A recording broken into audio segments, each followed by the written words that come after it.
코로나가 없었다면 햇빛을 쐬러 온 사람들로 가득했을 합정의 골목들을 걸었습니다. 합정 곳곳에 자리하고 있는 서점들을 발견할 수 있었습니다. 안녕하세요. 저는 책방 산책길 탐방작가 강민경입니다. 저는 합정역 인근에 있는 홍대 솔레길에 나와 있는데요. 이곳은 곳곳에 벚나무들이 심어져 있어서 봄에는 아름다운 벚꽃길로도 유명합니다. 또 곳곳에는 개성 있는 상점들도 많이 모여 있어서 많은 분들이 이곳을 찾고 계시는데요. 저는 이곳에 위치한 동네 서점들을 탐방해 보려고 합니다. 저와 함께 가보실까요?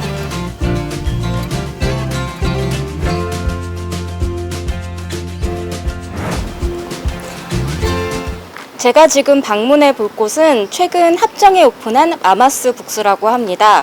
이곳은 엄마가 직접 골라준 그림책으로 채워둔 작은 책방을 모토로 하고 있는데요. 저와 함께 가보시죠. 마마스 북스에서는 심리학을 10년간 공부하신 대표님에게 어떤 이에게 선물하는지 혹은 어떤 마음을 가지고 있는지 등을 이야기하면 그에 꼭 맞는 그림책을 만나볼 수 있습니다.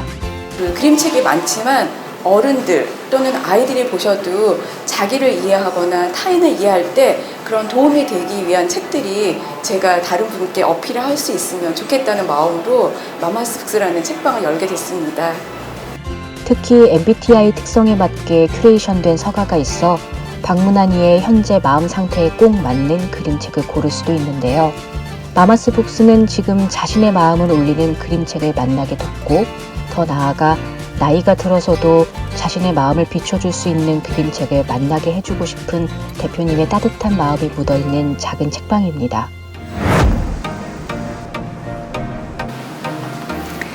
이곳은 땡스북스인데요. 가장 오래된 독립서점이기도 하고 또 가장 유명한 독립서점 중 한 곳이기도 합니다. 독립서점을 좋아하시는 분들이라면 땡스북스의 노란 로고를 한 번쯤 보셨을 것 같은데요. 저와 함께 가보실까요? 땡스북스에는 서서 책을 읽을 수 있는 긴 테이블이 서점 공간 중간에 놓여 있는데 생각보다 책 읽기도 편해서 잠시 머물면서 책을 펼쳐보기에도 좋습니다. 독립서점 중에서는 규모가 있는 편이고 큐레이션이 다양해서 어느 누가 방문해도 만족할 만한 책을 찾을 수 있다는 것이 땡스북스의 장점인데요. 여러 분야별로 주목할 만한 책을 선별하는 만큼 언제 들러도 새로운 도서를 찾는 재미가 있는 곳입니다. 합정에 들렀다면 오랫동안 묵묵히 자리한 서울의 대표적인 독립서점 중 하나인 땡스북스를 방문해 보는 건 어떨까요? 땡스북스에서 나와 이번에는 다양한 아티스트북과 그림책을 담고 있는 B플랫폼으로 향했습니다. 작은 전시실과 워크룸 공간이 마련되어 있기도 한 B플랫폼은 다양한 형태와 내용의 책을 직접 만들기도 하시는 대표님의 책에 관한 명확한 관점이 돋보이는 서점입니다.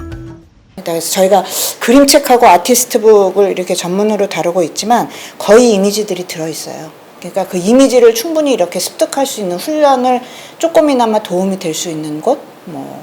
그렇게 생각을 합니다. B플랫폼에서는 외국에서 들여오는 아티스트북과 그림책을 주로 다루는데 돌로 만들어진 책, 책을 열면 나무 일러스트가 시야로 딱 솟아나는 책, 책 속에 있는 뭔가를 직접 만지고 느껴볼 수 있는 책 등 우리가 흔히 떠올리는 책의 물성에 고정관념을 깨는 책들로 가득했습니다. 합정 책방 산책의 마지막으로 독립출판물을 중심으로 판매하는 아인서점을 방문하였습니다. 아인서점은 디자인 작업을 하는 대표님의 감각과도 맞닿아 있는 아기자기한 서점입니다.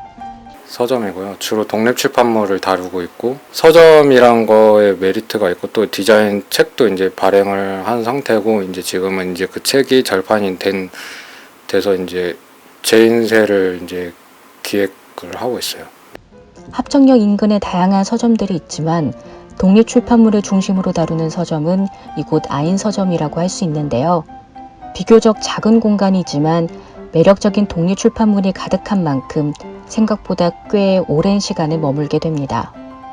일반 출판물도 일부 취급하고 있으나 출판사에서 제작하는 책과는 다른 독특한 맛이 있는 독립출판물을 찾아보는 재미를 추천합니다.